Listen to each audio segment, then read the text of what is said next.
Hey, what's up guys? It's Lucan, and today we're here at Kennywood in West Mifflin, Pennsylvania, and we're going to be checking out everything that's new for 2024. This year there's no brand new rides, but there has been some refurbishments to some existing rides, like the bumper cars now being called Potato Smash, and they did a refurbishment to Turtle, so I'll be showing you guys all that. Plus they added a couple new restaurants, which are pretty good, so I'll show you guys that as well. And there's a couple smaller changes that are pretty cool in their own right, so I'll be showing you them as well. With that said, let's head inside and check out everything new for Kennywood in 2024.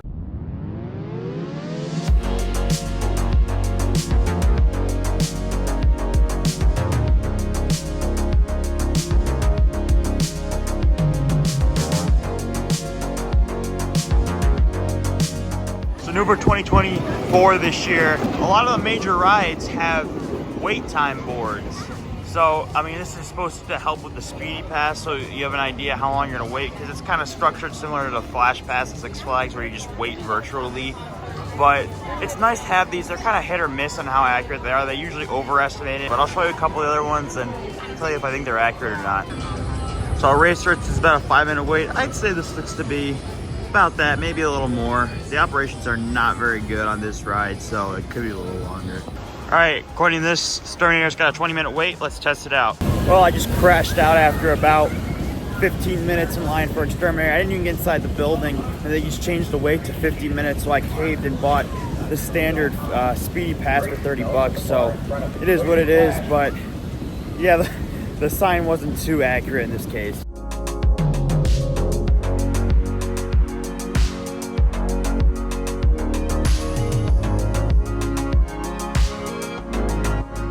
So this year, Aero 360 is back in all its glory. It's a pretty good flat ride. I'm happy to have it back. It makes me a little sick sometimes, I'm not gonna lie, but it's a fun ride, and it's definitely good to see the park having most of the rides open, because there's a bunch of problematic attractions here, so they need all the help they can get.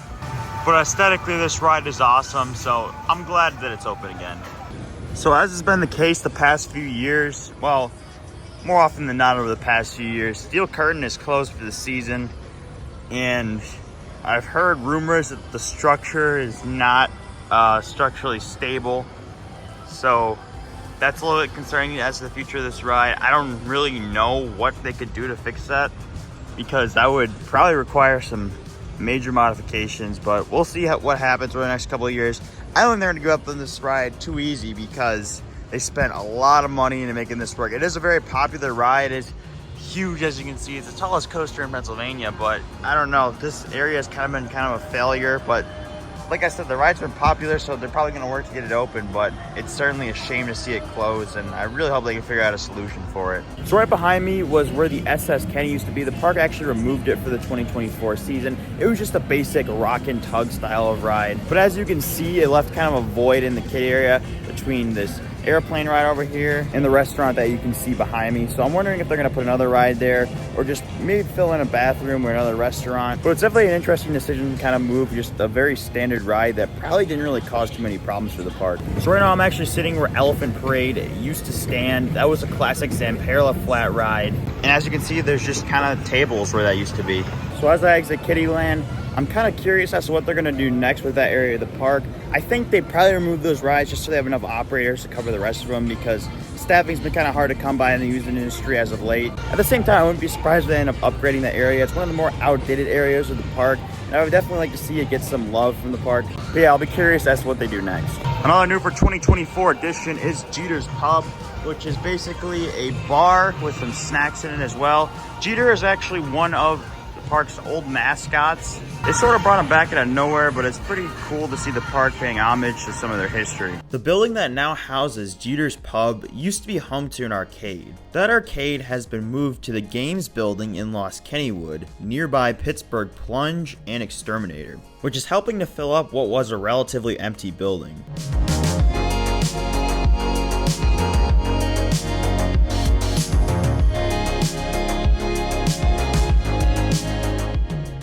Another project the park took on was the refurbishment of Turtle. Unfortunately, it's closed at the moment, but they replaced sort of the center structure. As you can see, they repainted the turtles, and it looks really good. But I'm really happy to see the park taking care of their classic attractions as per usual. So this year at Thunderbolt, there's been a couple changes, including the mural. You can see as right now, they are painting the new mural for Thunderbolt.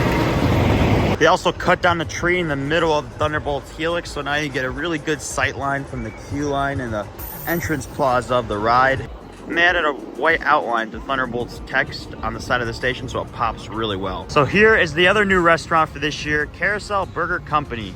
This is replacing the old Johnny Rockets location. They have shakes, hamburgers, fries, all that good stuff. I got a barbecue burger from here yesterday. It was pretty good for a theme park burger. They also have ordering on kiosks, and the whole thing's fairly efficient for a park. They also have chicken tenders as well. So if any of those things interest you, make sure to check this place out.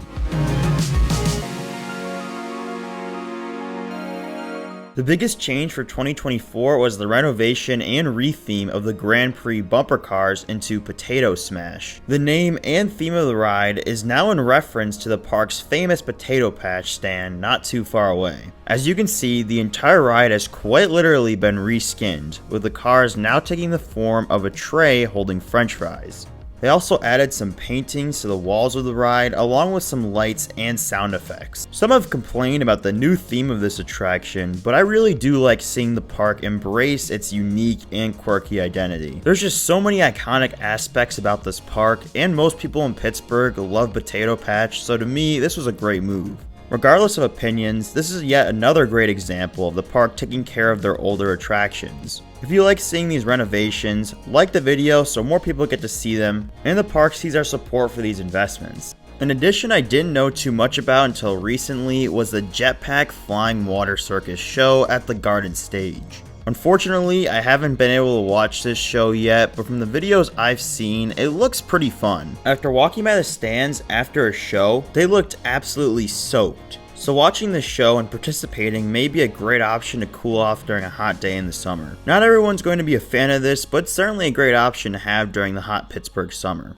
2024 is a little bit more of an off year for Kennywood, but there's still a lot of smaller improvements that have been made this season that should not go unnoticed. Since my first visit to Kennywood in 2017, the park has made so many improvements, not just in their ride lineup, but in the appearance of the park as well. The park has gone from what has felt like a corporate cash cow back to a charming gem that celebrates its local history, which ironically is being celebrated on weekends in July in the form of the Celebrate Pittsburgh event. Considering all of this, plus everything that has been great about the park in the past, I thoroughly recommend checking this park out in 2024, and I'm excited to see what the park does next. Comment down below if there's any specific content about the park you'd like to see in the future, but beyond that, that's everything new at Kennywood in 2024.